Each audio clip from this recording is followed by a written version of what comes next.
जय हिंद साथियों स्वागत करता हूं आप सभी का अपने यूट्यूब चैनल पर। साथियों, आज इस वीडियो में हम आपके लिए आरपीएफ कांस्टेबल के साथ जीके के इंपॉर्टेंट क्वेश्चनों के साथ करंट अफेयर के भी कुछ सेलेक्टेड महत्वपूर्ण इंपॉर्टेंट क्वेश्चन लेकर आए हैं जो आपकी परीक्षा के लिए दावेदार हैं।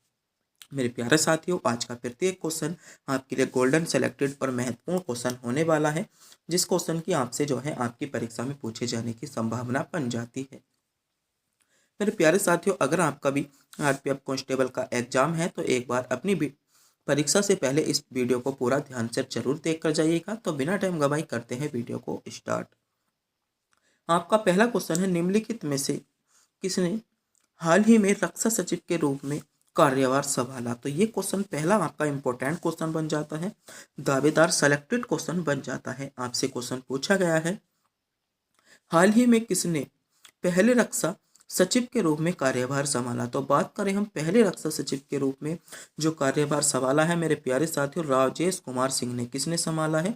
राजेश कुमार सिंह ने संभाला है। आपको ध्यान रखना है, राजेश कुमार सिंह इसमें बी विकल्प में आपको दिया गया है, यानी बी विकल्प इसमें आपका करेक्ट जवाब हो जाएगा। बात करते हैं कुछ महत्वपूर्ण आपके सचिवों के बारे में, क्योंकि ये टॉपिक आपके लिए गोल्डन है, सेलेक्टेड है, यहाँ से क्वेश्चन देखने को मिल सकता है। तो आपको कुछ महत्वपूर्ण सचिवों के बारे में भी पता होना चाहिए, जहाँ से आपसे क्वेश्चन पूछा जा सकता है। जैसे अगर हम बात करें ले गृह सचिव की, तो वर्तमान में गृह सचिव कौन है? तो गोविंद मोहन।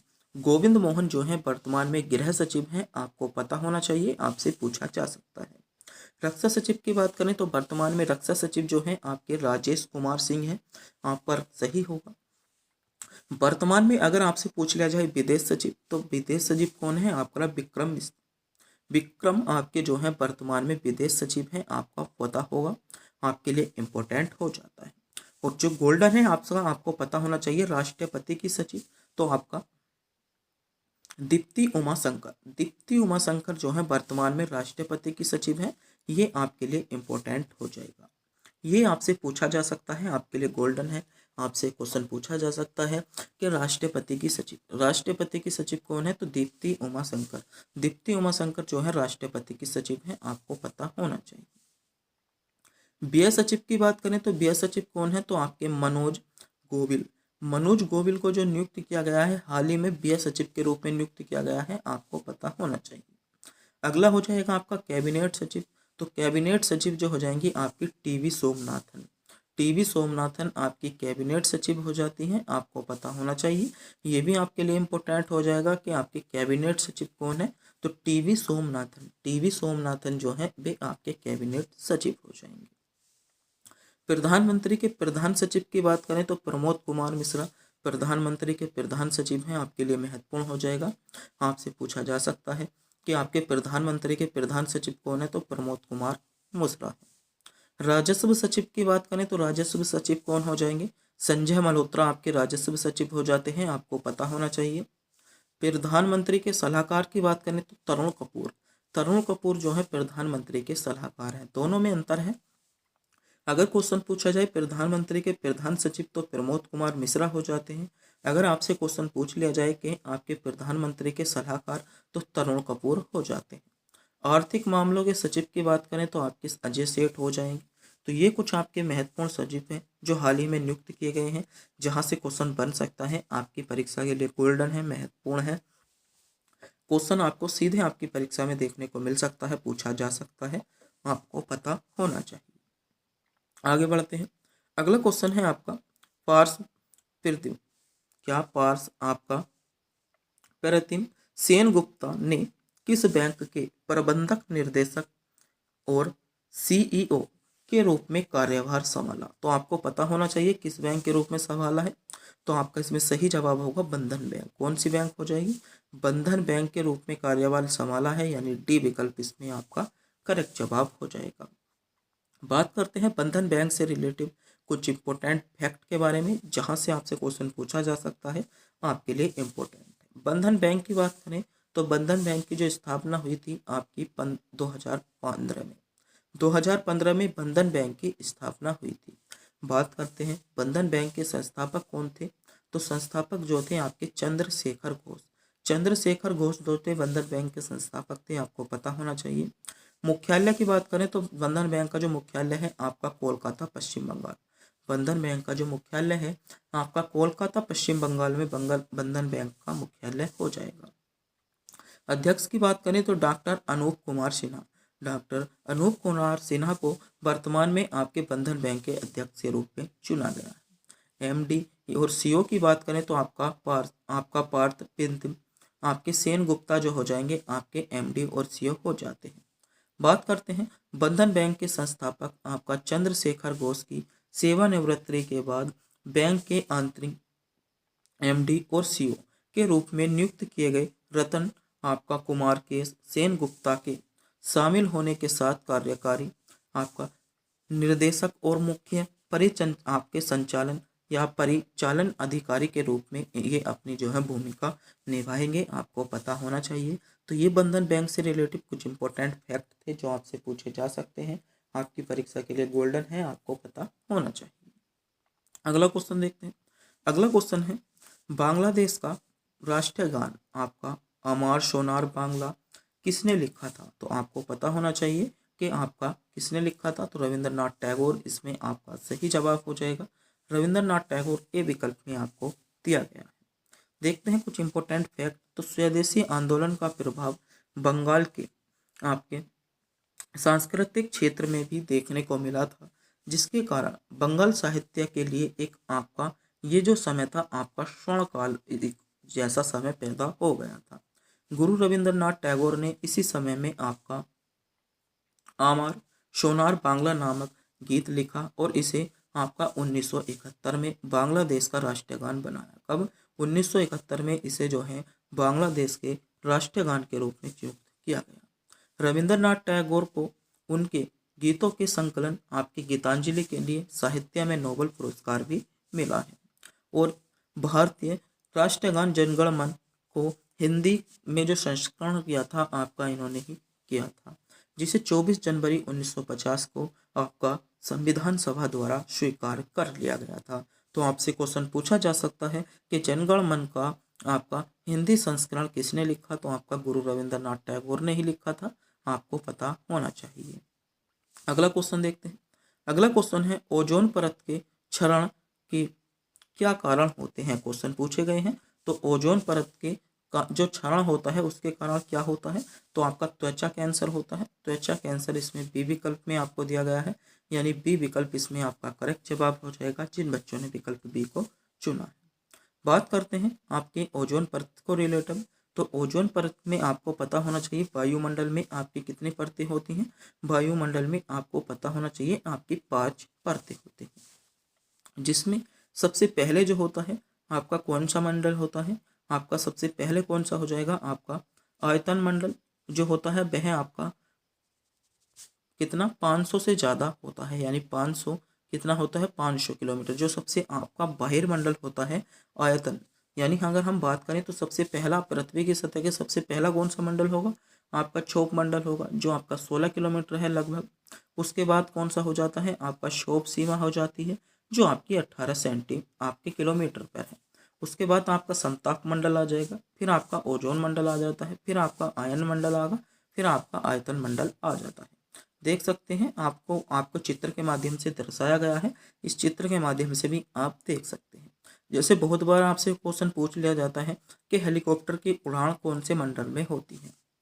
अगर आपसे क्वेश्चन पूछ लिया जाए कि हेलीकॉप्टर की उड़ान कौन से मंडल में होती है, तो हेलीकॉप्टर की बात करी जाए तो हेलीकॉप्टर जो उड़ते हैं वे आपके क्षोभ मंडल में उड़ते हैं। और अगर क्वेश्चन आपसे पूछ लिया जाए एरोप्लेन की उड़ान, दोनों में अंतर है, एक होता है हेलीकॉप्टर, एक होता है एरोप्लेन। एरोप्लेन की जो उड़ान होती है वह आपकी समताप मंडल में होती है, जबकि हेलीकॉप्टर की बात करी जाए तो हेलीकॉप्टर आपके क्षोभ मंडल में आपके उड़ते हैं। गैस वाले गुब्बारे जो होते हैं वे आपके क्षोभ मंडल में उड़ते हैं। सभी जो मौसमी घटनाएं आपकी होती हैं, आपका बारिश का आना, धूल के कण, मिट्टी के कण आपके क्षोभ मंडल में होते हैं। रॉकेट की बात करें तो रॉकेट जो अधिकांश होते हैं आपके आयरन मंडल में हो जाएंगे। आपका इसमें नेट, इंटरनेट जो होते हैं आपके चलना, आपकी सैटेलाइट, ये भी जो होती हैं आपकी आयन मंडल में होती हैं, आपको पता होना चाहिए। तो कई बार क्वेश्चन पूछा गया है कि हेलीकॉप्टर की उड़ान, यानी हेलीकॉप्टर कौन से आपके मंडल में उड़ते हैं, तो आपको पता होना चाहिए जो आपके हेलीकॉप्टर होते हैं क्षोभ मंडल में उड़ते हैं, और जो आपकी एरोप्लेन होती है ये आपकी समताप मंडल में उड़ती है। अगला क्वेश्चन है आपका भारतीय डेयरी अनुसंधान संस्थान कहाँ स्थित है। क्वेश्चन पूछा जा रहा है आपसे, क्वेश्चन पूछा गया है भारतीय डेयरी अनुसंधान संस्थान कहाँ पर स्थित है। तो बात करें हम भारतीय डेयरी अनुसंधान संस्थान की, तो ये मेरे प्यारे साथियों आपका करनाल हरियाणा में स्थित है। आपको पता होना चाहिए करनाल हरियाणा, इसमें ए विकल्प के साथ आपका करेक्ट जवाब हो जाएगा। यानी जिन बच्चों ने विकल्प ए को चुना है बिल्कुल सही चुना है। ए विकल्प यहाँ पर आपके लिए दावेदार बन जाता है, सेलेक्टेड बन जाता है। बात करते हैं कुछ महत्वपूर्ण आपके फैक्ट के बारे में अनुसंधान से रिलेटिव, जो आपसे जो है आरपीएफ 2024 जो आपका एसआई का एग्जाम हुआ था उसमें पूछे गए हैं। आरपीएफ एसआई का जो एग्जाम हुआ था उसमें पूछे गए हैं, आपको पता होना चाहिए, आपके लिए सिलेक्टेड है, महत्वपूर्ण है, पूछे जा सकते हैं।